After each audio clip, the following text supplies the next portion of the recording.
Okay, War 4 of the season, and this one is against TRHUN. Yeah, again, at this level, all the alliances you face are going to be good alliances. And these guys are no different. You've got Daredevil to start us off. Of course, he's going to go debuff immune, so does limit some of Apoc's damage, but I mean, he's just such a beast. Even at just the one persistent charge, this fight isn't going to be too difficult. It's just going to be a bit long again, so I'm not going to talk over it too much. There's not really much to say. It's just, knock him down when you can. Using Apoc just means that you won't shrug off those stuns as well, so you can parry, get your heavy in to knock him down with specials however you want. He's going to go immune to debuffs when you knock him down anyway, so there's no worry about when you use the specials. I guess it is still better to use them when you've already got the Fury out, but this fight is not a very complicated one. It's just a long one, as I said. So yeah.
Right, second fight of the war.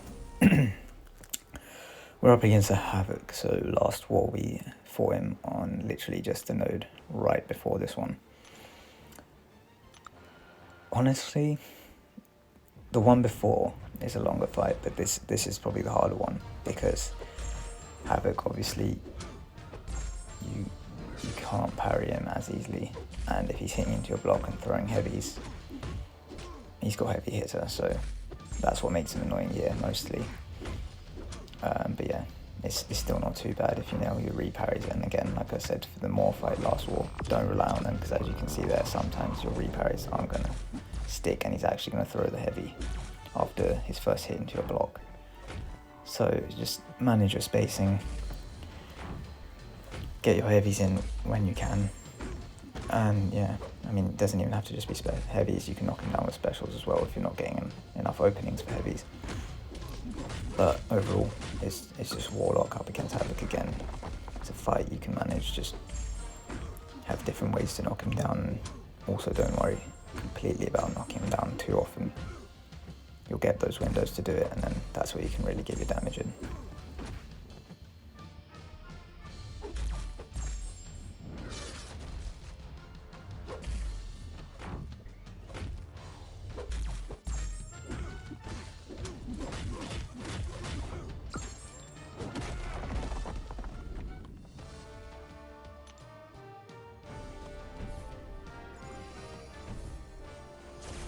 Okay, third fight of the war is Professor X on 23. So initially I was put down for this fight along with DLL. He put us both down as an option with our torches. But actually, as you can see from the first fight, I had mutant boost on because I then asked if I could actually do this one with Apoc. And that way get my Apoc fully ramped up, which was quite important to me because I wasn't too worried about this fight. I am quite worried, or rather I was quite worried about a Hitmonkey coming up later on 6B on the aggression prowess power focus 2 node. So as you can see, that one is one where it could go awfully wrong, but getting Apoc ramped up really did just help destroy that fight when we get to it. But looking at this one, obviously you've just got Mixed Master to manage, so work your combos around it. But the mutant boost on Apoc, as you'll see soon, will just really does help him just obliterate stuff when you've got all those prowesses. And I mean, it is satisfying to watch. But yeah, there'll be bigger specials within. Other than that, not really a lot to say about this fight. Apoc handles it quite well, and Professor X, I don't really think is the hardest placement here. You've just got to be careful that, obviously, with aggression prowess, if you then mess up, he's got the untouchables as well, so if he gets power and smacks you with his specials with prowess building, you know, pretty much the same threat anyone on this node would have.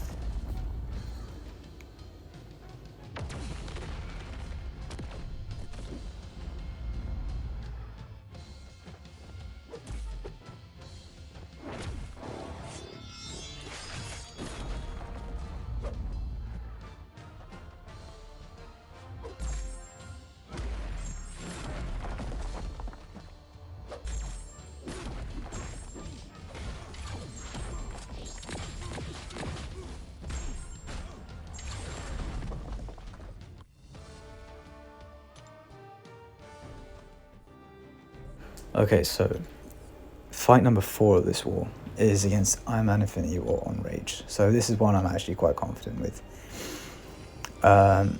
So for now, just chucking on the health boost because I don't want to put attack boosts and then trigger Rage potentially more often. Yeah, even with a 6-star rank 3 torch and my usual mastery setup, there wasn't really, you know, much risk of triggering Rage. As you can see, I'm just building smolders there, you know, no other reason to take all those hits. Of course, you can do that through your block as well, but I mean, you know, switch it up once in a while. It's a bit boring otherwise. But yeah, momentary lapse aside, I think I do take control of this fight for the most part. Like I've said in previous videos, it's War 7 that's just finished, so I'm just kind of going back and recording voiceovers for all of them. I'm not watching them over before I start recording, so I'm just kind of doing it as I see them, and suddenly realizing I've probably made more mistakes this season than I thought, but I've also had a lot of clean fights, so I won't be too hard on myself. But yeah, Torch, as you can see, I don't think has even triggered Rage once yet. No Furies on him, so it's going quite well. He's now into Assassin's range, where there's probably a little bit more threat of triggering it, but you know, I haven't done the maths on it to be sure, but there you go. He's melting out, and just to be extra safe, we just throw a special 3 there. We're like, okay, we've lost a bit of health, let's just chuck the special 3 so we don't lose anything more.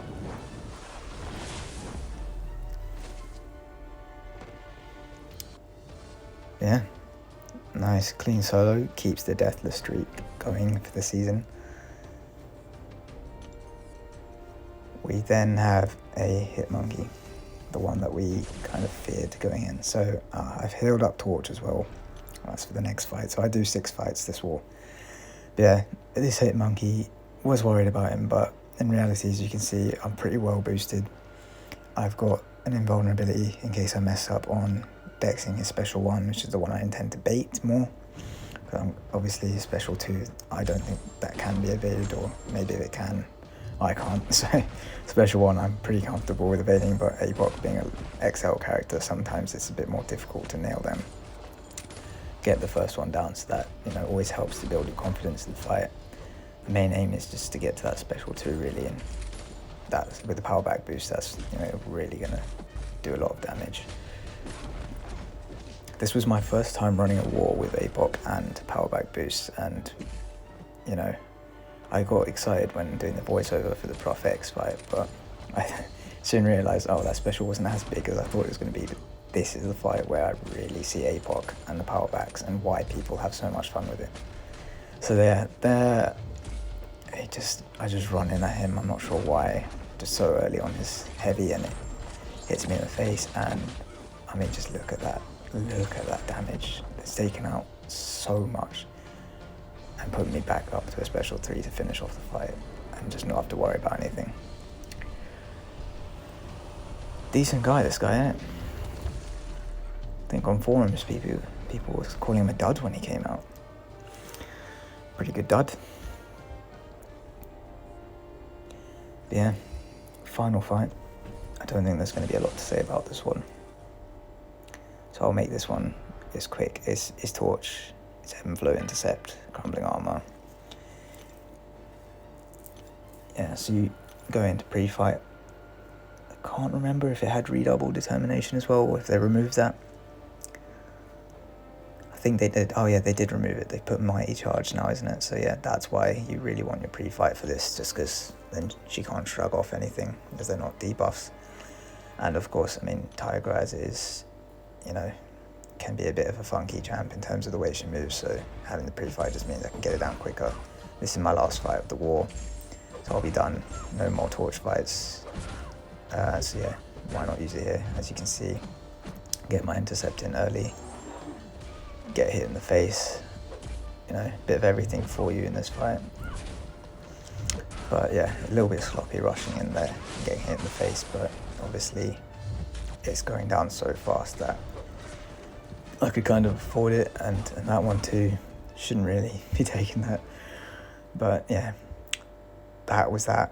We finished deathless, which was brilliant. We got that first donut of the season. Very good war in RBG, and as a whole alliance, 6 deaths is pretty damn solid, and we won the war. Little bonus feature, I opened up a 6-star nexus. It was a basic nexus and all science champs, which got me, I think I picked iHulk, and then this one was the science nexus, and I picked iBomb. And yeah, those 2 crystals came from the what's it called, Deadpool random gold deals. Those were incredible value. I picked the science nexus and then opened that basic one, which had 3 science champs, funnily enough. But it got me iHulk, who was a champ I was interested in. Definitely a fun one to learn to use. And then the science nexus got me probably one of the top options. I think iBomb and Mr. Negative were up there, along with a few other decent options. But yeah, two banging pulls, and all I had to do was part with some gold. But yeah, good war, and that win left us 2-2 for the season, and swinging back in the right direction. You know, all about that bounce back. So yeah, take care.